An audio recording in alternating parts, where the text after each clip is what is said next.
Ladies and gentlemen, welcome back to Anything Blows. My name is Andrew Dika, and I just want to say it because it's probably how I'm going to be remembered by the first person to take a picture of Def Sahni. How are you? Yeah, you are. You are. I remember that. I'm very well. Yeah. And what you're referencing is that afternoon in Anthony Yard's gym, maybe 4 or 5 years ago, maybe? 2021, I believe, or 2020? Yeah, so like 4 years ago, where you asked me for a photo, and I thought you wanted me to take a photo of you.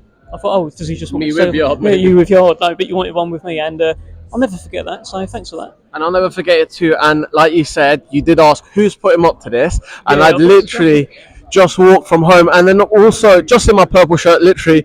And from watching these press conferences to now being at the press conference, it's an honour, and it's an honour to interview one of my inspirations. Thanks, mate. I appreciate that.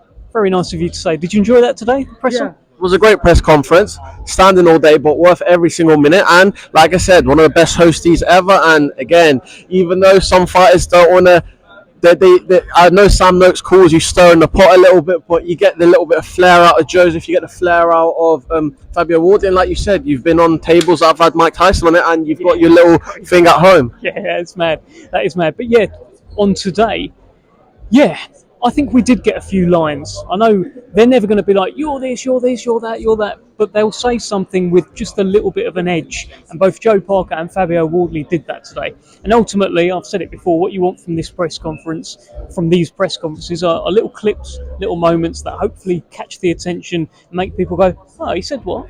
He said what? So hopefully there's a couple of those moments today, but I think it's just countdown to Saturday night now, isn't it? Unfortunately, not Juergen on the table about I'll bang you, but I'll smash you. Yes, he said I'll smash you. I'm glad it didn't take any kind of comedic turn, to be honest, because some of these pressers they can start getting funny.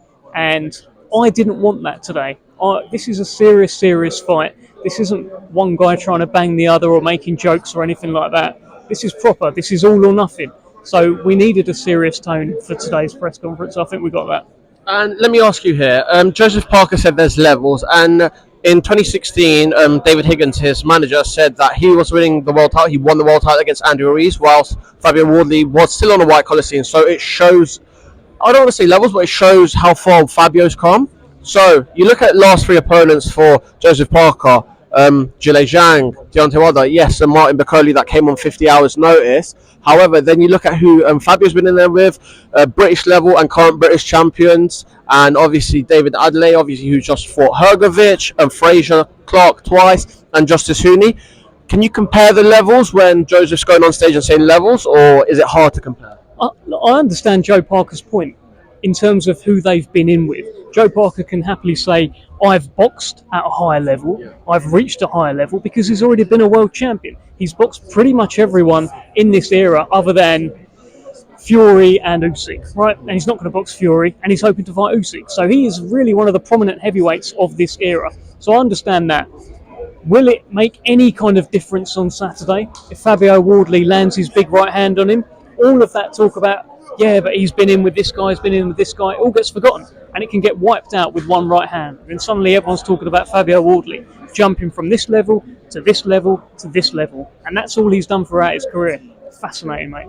And does it just show, instead of them waiting out for their opportunity, they're fighting each other? Exactly that. It's a fight that they both could have gone different ways and waited for their shot, but they decided to walk towards the fire. And I love it. I love that Fabio Wardley picked Joe Parker. He just keeps challenging himself. He's challenging himself to the best possible available opponent. And Joe Parker has challenged himself against the biggest puncher in the division alongside Daniel Dubois. And do we see a knockout here? Yeah, I think so. I think this will go within the first 6. I think either Wardley will land something big or Parker will land something big. They're both big punchers. Let's go one by one. Correct me if I'm wrong. Royston Barney-Smith fighting for the youth world title. The undercard's very, very good, and the one that I'm particularly excited about is the return of Mitchell Smith. I really wish him well. I don't know Arnie Dawson. I'm sure he's a good lad as well, but Mitchell Smith I've known for a while. And penultimate question, just before I let you go, Juergen Uldedaj'S, great pronunciation by the way. I know his calves are probably as big as both of our heads combined.